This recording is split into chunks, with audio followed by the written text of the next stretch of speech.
Ghosts are one of those topics that really gets people talking. People will talk about the ghosts they've seen, the supposed evidence that ghosts exist, and even the possibility of ghosts being an actual part of reality. As with many topics in this paranormal world, there is a lot of misinformation out there when it comes to ghosts, and while they may be misunderstood and misidentified, they are still very real to the people who see them. People tend to think that all ghosts can do is make strange noises, float around in their homes, or scare people. However, this isn't true.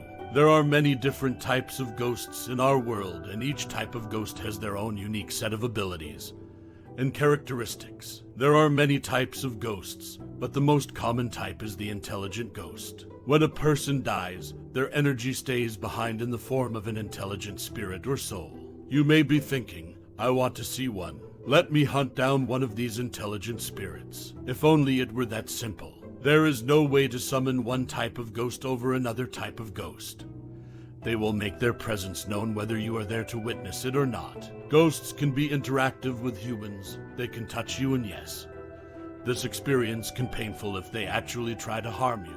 Ghosts and spirits can also make noises to try and warn or scare you. Spirits can also move objects around. These types of spirits are typically referred to as poltergeists. Poltergeists do not usually interact with humans unless there's an emotional connection between the two parties involved. This could mean love between parent-child relationship gone wrong where anger has built up inside both individuals, jealousy between two lovers who want something from each other but aren't willing to share what was supposed belong solely theirs, etc. Some people believe that all spirits are benign, but not everyone thinks this way. There are some truly evil spirits around us all the time. Whether they interact with you is up to them. There have been reports that certain kinds of spirits have caused harm upon those nearby them by threatening violence against them, harassing these living victims until they became so uncomfortable that they leave their homes and never look back. Interactive personality ghosts are known as ghosts with a personality and intelligence like a living person. This type of ghost is very common in haunted houses and can be seen in many different places associated with paranormal activity. It is believed that these ghosts come into being when someone dies with unfinished business, or a secret they want revealed after their death.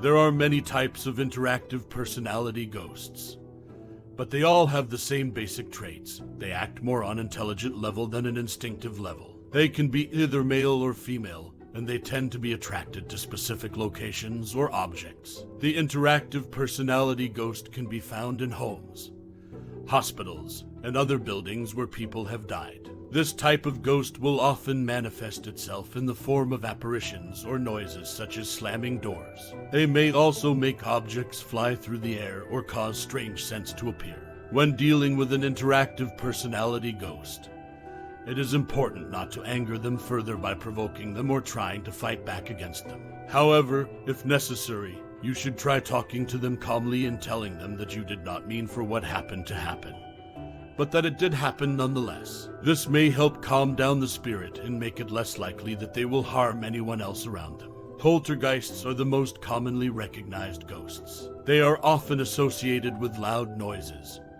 moving objects, and other disturbances. Poltergeists are usually considered to be mischievous rather than evil, although they can sometimes cause serious damage to property. Poltergeists are known for being playful.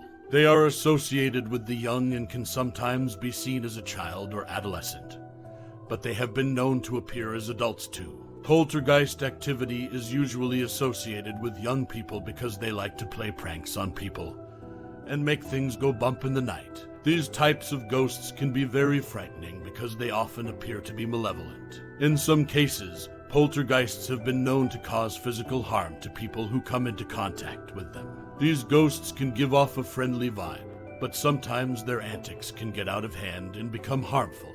For example, a boy who loved to play basketball would bounce the ball in the house all of the time.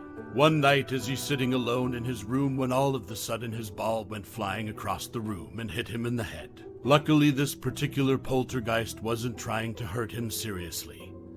Most victims of poltergeists aren't so lucky though. There have been cases where these ghosts have broken furniture and caused objects to fly around rooms or even hurt people, like knocking them unconscious. Poltergeists can be difficult to identify because they are often confused with other types of hauntings, such as demonic possession or also an evil spirit possessing someone. Ectoplasm is a substance that is said to be created by a medium's body during a seance. It is said to appear in the form of threads, or as smoke, or even as liquid.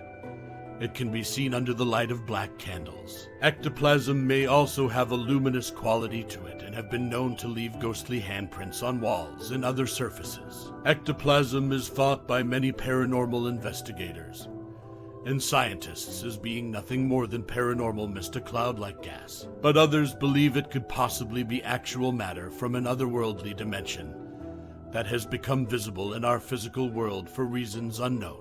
Ectoplasm is generally associated with the paranormal because it has been seen and documented by ghost researchers who have observed it in photographs, videos, and even collected samples of it. The substance often appears as a white or grayish misty substance that resembles smoke or steam.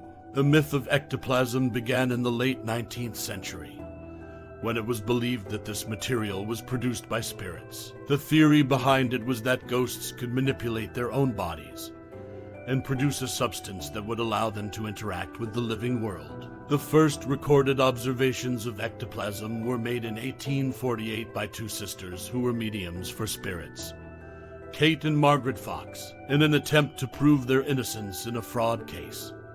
They claimed they could conjure up spirits from beyond through table turning and spirit rapping, and these spirits would leave behind evidence of their presence in the form of an ethereal substance called ectoplasm. Light balls are also known as orbs. They are the most common type of ghost and are usually seen in photos and videos. Orbs can be seen in haunted places and are associated with paranormal activity. These types of ghosts may also be called marshlights or will-o'-the-wisp, which is a name derived from an old folktale about a spirit who would lead people out into marshes where they would die or become lost forever. They are generally translucent and can be white, blue, or yellow. Spirit orbs are often confused with dust or moisture. However, they are generally seen at night and move around with purpose. Some people believe that spirit orbs are earthbound spirits who have unfinished business on Earth. However, there is no definitive answer as to what they actually are. There is a lot of speculation about spirit orbs. Some people believe that they are spirits who have unfinished business on Earth.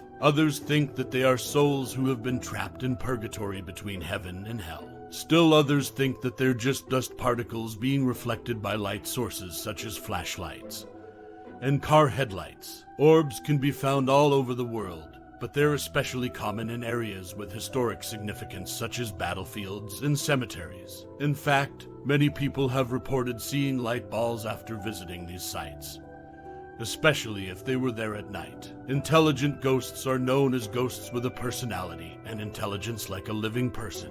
They can be just as friendly or just as angry, helpful or harmful, playful or serious as any living person you know. Ghosts that have been seen by many people over long periods of time are often categorized as intelligent ghosts. The most famous example of this type is the ghost of Mary Lincoln, who has allegedly haunted the White House for nearly 150 years now. Intelligent ghosts can be found in many different places and do not need to be confined to haunted houses or old cemeteries. They can pop up anywhere they feel comfortable and will often stick around until they feel they have accomplished their goal or been accepted into the afterlife by their family members or friends. Some intelligent ghosts want to leave the house they died in because it holds too many bad memories for them. They may also want revenge on the person who killed them or someone else who wronged them in life. Intelligent ghosts can be identified by their ability to move objects around.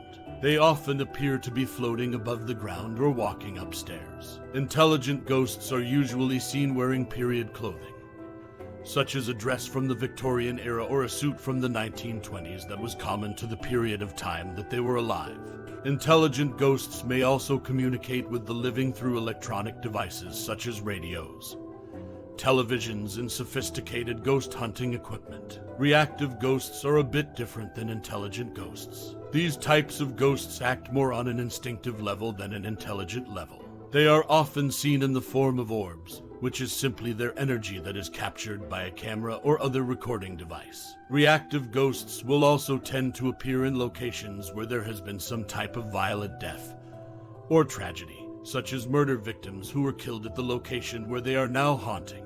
Reactive ghosts are typically those that were not given a proper burial or whose remains have been disturbed. They tend to be confused and disoriented, and they can often be very dangerous. They are usually not interested in communicating with the living, but may lash out violently if they feel threatened. One example of reactive ghost activity is the case of Bill and Janet, who had a home built in the 1800s. When they moved into their new house, they discovered that there was a small child living in one of their rooms. It turned out that a young girl died in that room hundreds of years ago, but she didn't realize she was dead until her parents sold her house and moved away from it. She was terrified at being left behind in such an unfamiliar place, so she became angry and very noisy throughout the night. There are many types of ghosts that haunt our world. Just because you can't see them doesn't mean they aren't there. Ghosts are everywhere. From your house to your places of work, they are all around us. Have you ever had a paranormal experience? Why don't you tell us all about it in the comments below?